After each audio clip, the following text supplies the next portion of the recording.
அப்ப மோகினி நினைக்க யாரக்கா நல்லா முங்கி தேய்ச்சி குடி இதான் உனக்கு கடைசி குடி அப்படின்னு சொல்லி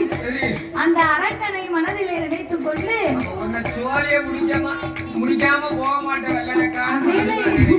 அப்படின்னு இந்த அரக்கனாகப்பட்டவனை தன் மனதிலே நினைத்துக் கொண்டு மோகினியாகப்பட்டவள் கரையிலே நிற்க அரக்கன் கடலிலே இறங்கி